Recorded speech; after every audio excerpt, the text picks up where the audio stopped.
Vote చోరీ అనేది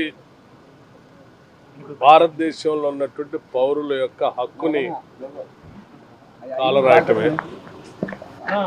భారత రాజ్యాంగం ఈ దేశంలో ఉన్నటువంటి ప్రతి పౌరుడికి కూడా తన ఓటుని హక్కు ద్వారా ఇచ్చి ఈ దేశ పాలన ఏ రకంగా ఉండాలో అనేటువంటి విధానాన్ని స్పష్టంగా చెప్పిన దాన్ని భారతీయ జనతా పార్టీ సంబంధించినటువంటి కేంద్ర ప్రభుత్వం ఈరోజు పౌరుల ఓట్లని చోరీ అంటే బతుకున్నటువంటి వాళ్ళని తొలగించటం, చనిపోయారని, లేకపోతే అక్కడ ఓటర్లుగా లేనటువంటి వాళ్ళకు కావాల్సినటువంటి వాళ్ళని ఓటర్లుగా చేర్చి ఆ ఓట్ల ద్వారా వాళ్ళు లబ్ధి పొందే కార్యక్రమం.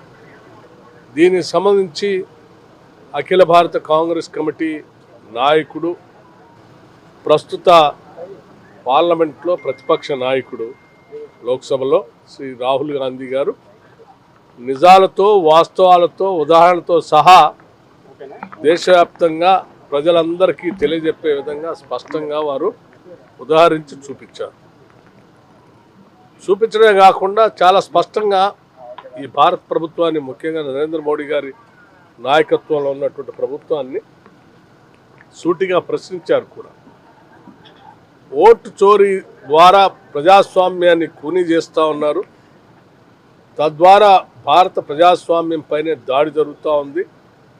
తద్వారా భారత రాజ్యాంగాన్ని కూడా తూట్లు పడవాలన్నటువంటి ఒక కుట్ర దీంట్లో దాగి ఉన్నది.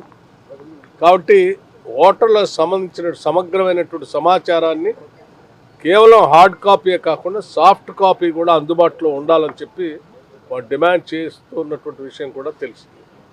అయినప్పటికి కూడా ఇటు కేంద్ర ప్రభుత్వం కానీ, ఎన్నికల కమిషన్ కానీ ఏమాత్రం స్పందించకుండా జరుగుతున్నటువంటి ఈ చోరీ వల్ల ఏక పార్టీకి, అంటే భారతీయ జనతా పార్టీకి మాత్రమే లాభం చేకూర్చే విధంగా జరుగుతున్న ప్రక్రియ ఇది అత్యంత ప్రమాదకరమైందని చెప్పి